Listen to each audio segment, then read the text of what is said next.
Let's talk valuations. Let's talk bubble of three of the biggest names out there right now. Snowflake, Tesla, yes, and Disney. I got that coming up.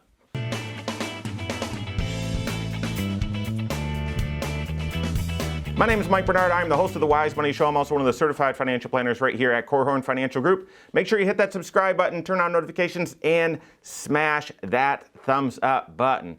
So the stock market, the last couple of days has been pretty jittery, but let's just say we're near all-time highs right now, and there's question about bubble, right? It seems like every day as I check reports and charts and so on, I see at least one that says this hasn't happened since 98, or this hasn't happened since 2000, or we haven't seen this since 99, right? So there's all this talk about bubble, and yet the Fed has interest rates at zero, and the Fed says we'll do whatever is necessary, and we've got vaccine boom coming. So all sorts of reasons to be optimistic, and yet asset prices are high. Let's do a deep dive into three of the most popular names right now and explore valuations. All right, first one, let's talk about Snowflake. Now, that's not just a sort of derogatory term about a certain age group. This is an actual company, okay, founded, I believe, in 2013, something like that. And they do cloud computing. There's cloud computing warehouse, and they're innovative, and they're cutting edge, and they're getting tons of hype. Lots of hype. They did their IPO this year, so their initial public offering on the stock market, and it started at just a couple bucks and immediately soared to a few $100. The stock price is wildly, it's gone insane. It went from a couple dollars to a couple hundred, and then it's down a little bit right now, but it got over $400 a share. Guys, that is insane. There is speculation right now that this is the largest company to ever have their price to sales ratio be this high. Let me say that differently and explain what that means. There's speculation, now I haven't looked at everything, that there's never been a company with a price to sales ratio this outrageous that's also this big of a company. Normally, big companies, lots of analysis, people aren't willing to pay, absolutely ridiculous numbers. So price to sales, what does that mean? So you've got your sales for a company, you've got your revenue, you've got all your expenses of running the company, your payroll, your rent, blah, blah, blah, and then you've got your profit, okay?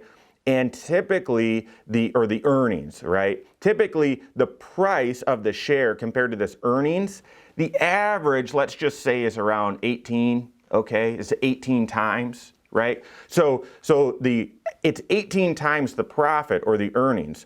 Well, doing a multiple of sales or multiple of revenue, well, geez, you would think that would be, 4 or 5. Guys, this Snowflake is trading at over 100 times sales. That is unbelievable. And they're a $105 billion company. This is an enormous company, and their stock price is so elevated. There's no profit. It's so elevated, they're trading 100 times sales.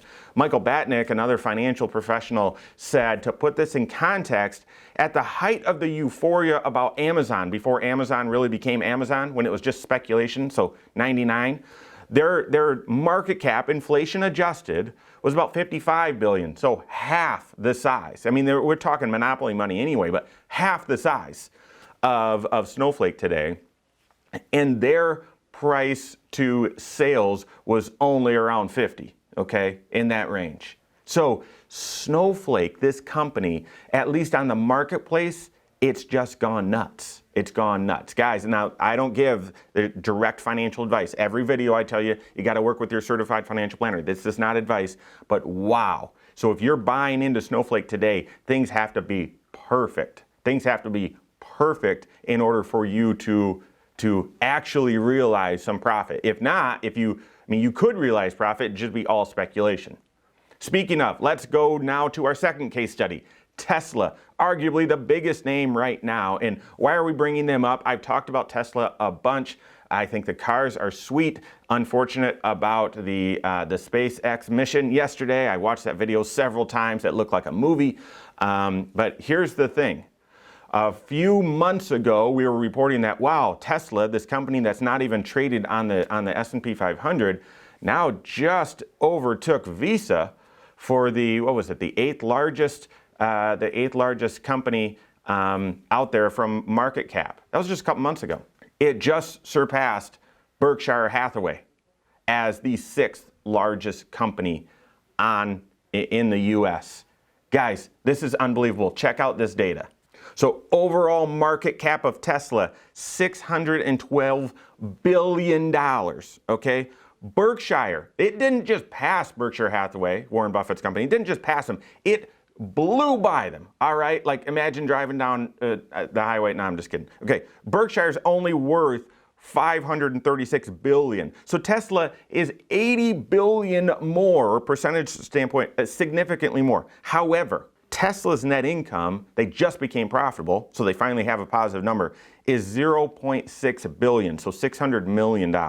Berkshire's profit, net income is $36 billion.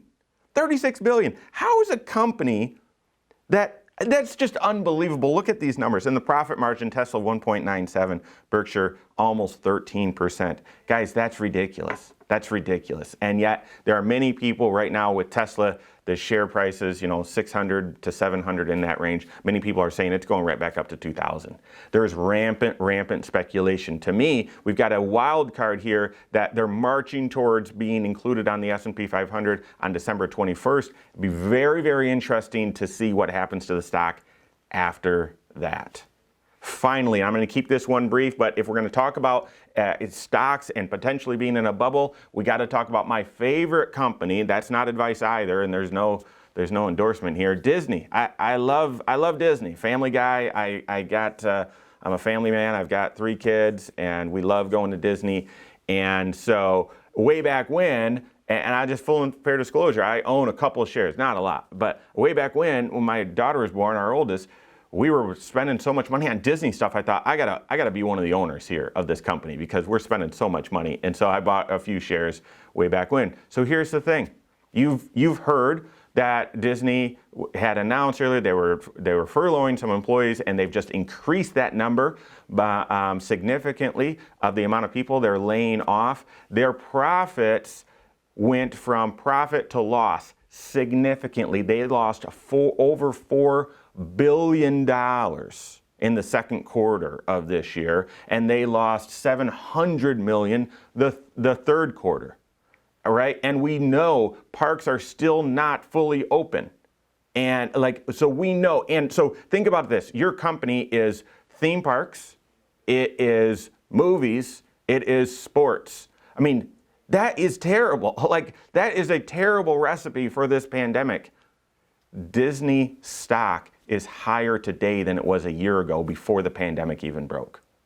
Tell me how that makes sense. So how do we boil all of this down, guys? You can tell I'm cautious. Now, there are certain areas of the market that are undervalued. There's opportunity there, and we're starting to see that. We're starting to see this great rotation where tech is no longer the large outperformer, and value, mid, and small are starting to outperform. So I'm not negative on the whole market. I'm just saying there are some anomalies, some distortions, and you've got to be very careful if you're playing in the individual stock space. I prefer, and I'd advise you, make sure that you're diversified. Make sure you're diversified, make sure that's connected to your overall financial plan, and make sure you've got a momentum strategy. Be very careful with investing in individual stocks. You can soar. You can absolutely make a lot of money very quickly. That concentration really helps you build wealth. However, that concentration means it can be gone in just a moment as well. So work with your CFP. Hopefully that helps you. If you need any help or would like to talk to one of our CFPs, you can find us online, corehorn.com. That's corehorn with a K, or wisemoneyshow.com. Reach us there as well. All right, go out and take your next wise step in your financial life.